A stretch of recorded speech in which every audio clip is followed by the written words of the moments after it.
For generations, legends of Viking voyages to distant lands have captured the imaginations of men young and old. These legendary adventurers were world renowned for their sailing ability, and their raids were infamous for their brutality and effectiveness. The Vikings occupy a distinct place in pop culture. From today's Vikings, Valhalla, Norsemen, and The Last Kingdom to Looney Tunes' What's Opera Doc, these horned, helmeted warriors remain an eternal character in our history. The Vikings were recognized in 1925 by United States President Calvin Coolidge, and Leif Erikson has been given his own federal holiday each October 9th. One of the Norsemen's crowning achievements was their discovery of Iceland, a territory that was under Norwegian, then Danish control for nearly 1,000 years until gaining independence in the 1940s. However, it actually wasn't the Norse who first discovered Iceland. When they arrived, the Viking histories tell us there were already similar peoples living there. That's the history we'll be exploring in this video: how and why the Irish beat the Vikings to Iceland. The discovery was inspired by peregrinatio pro Christo, meaning wandering or pilgrimage for the sake of Christ. Ireland was in a lot of ways isolated from the ancient world. They were never a part of the Roman Empire, and even as Christianity arrived on their shores around 430 AD, they didn't really become absorbed into a centralized Latin church for hundreds of years.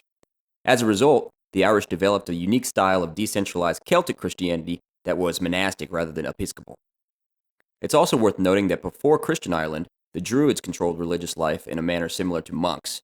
The Druids and their followers were very spiritual. They revered nature as a divine mirror and believed wisdom was gained through solitude. There were many religious continuities from Ireland's pagan roots. As is common all over the world, often the new religious sites, in this case the Christian churches, were built right on top of the old ones.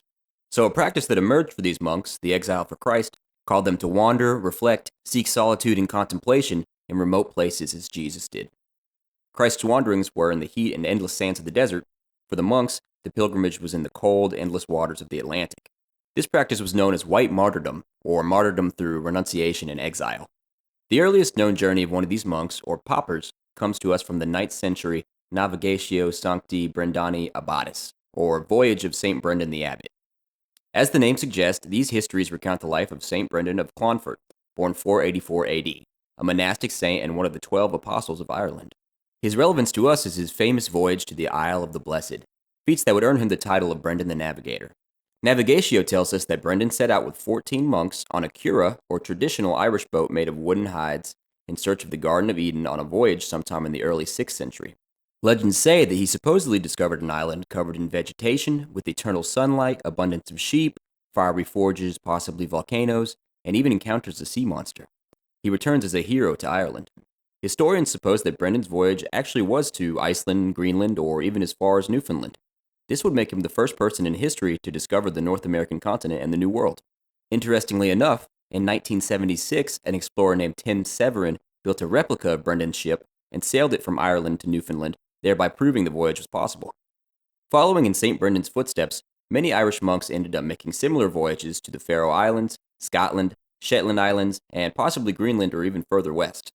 The first recorded corroborations in a more historical sense come to us from the Vikings themselves, although it should be noted that it's entirely possible that the pauper continued making voyages across the seas right after Brendan the Navigator or even earlier.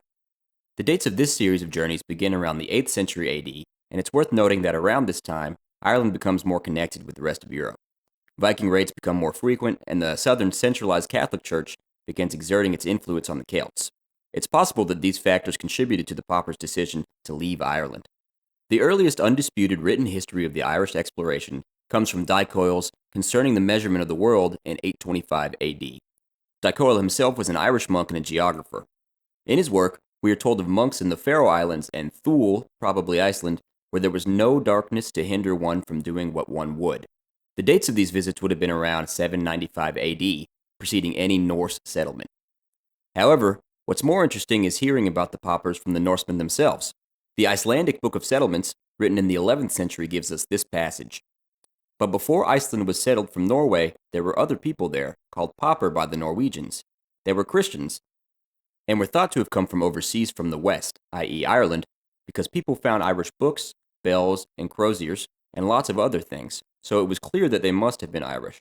Besides, English sources tell us that sailings were made between those countries at the time. From the 12th century, the Book of the Icelanders gives us a little more information. There were then Christian men here, whom the Northmen called pauper, but they later went away because they did not wish to stay here with the heathens, and they left behind them Irish books and bells and staves. From this, it could be seen that they were Irishmen. What's interesting is that it's mentioned here, and will later be mentioned again, that the Irish leave upon the arrival of the Vikings. It's absolutely possible and perhaps more likely that they just return in the direction that they came, but there's also the implication that, maybe driven by the same call to exile, the Pauper continued moving west into a new and uncharted wilderness, Greenland, North America, and beyond. Today, in addition to the artifacts found, we find a legend of the Paupers in the names of our towns. There is Poppy off the coast of Iceland, Popper in the Faroe Islands, and Poplay off the coast of Scotland, to name a few. So that is the story of the Irish in Iceland. If you like what you heard, please subscribe, and we will be back with more stuff soon. Thank you.